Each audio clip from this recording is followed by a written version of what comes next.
Mike, challenge at the Edmonton Elks, different than it was 9 weeks ago? Probably the same challenge, I would say. I imagine both teams feel they've improved. So we'll see who's improved more. It was a tight game last game. We weren't really good with the football, and that was proved costly, obviously. So we're looking to be way better than that for sure this week. When you guys faced Justin Rankin, he was ripping up the league. Now it's been a little cold for him for the last 5 games. Does that change your perception of him as a threat?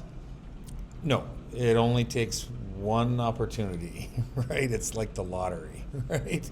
You don't know which one it's going to be, but if you're not on point, if you don't have your eyes in the right spot, if you're not exact in the way you move and getting to the spot you're supposed to be in, he can exploit that, and he's always dangerous. So it is tough with him on the field because you know at any second he can really pop one.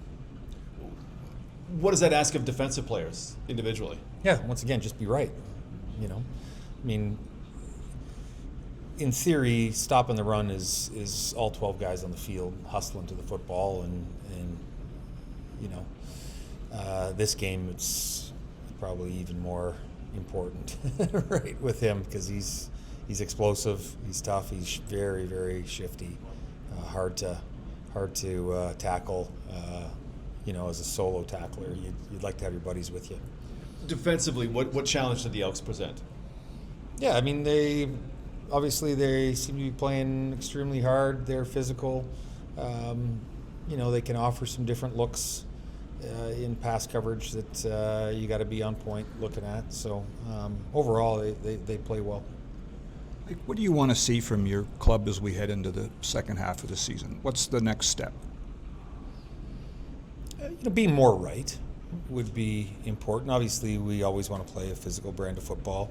I don't know that we're there yet, but I don't know that we've arrived at anything.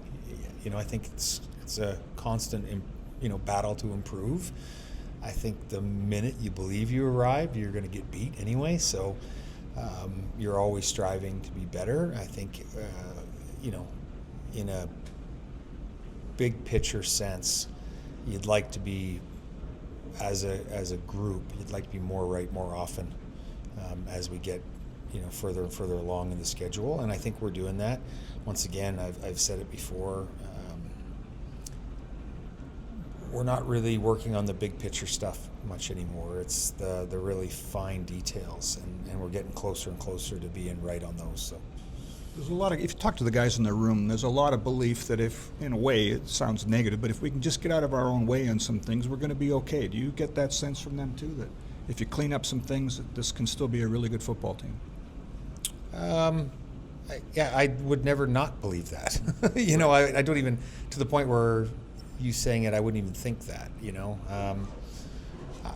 I don't really look at it as we're in our own way. Naturally, the game's played by humans that are going to make mistakes, right? And at certain points of the year, we've made a few more than we want to, obviously.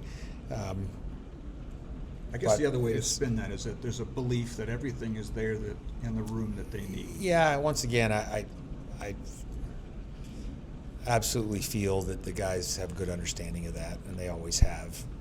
Have we been disappointed a few times this year more than we wanted to be? Absolutely. But I don't know that you've ever had to really reaffirm that the talent's there. It's they sit beside it every single day.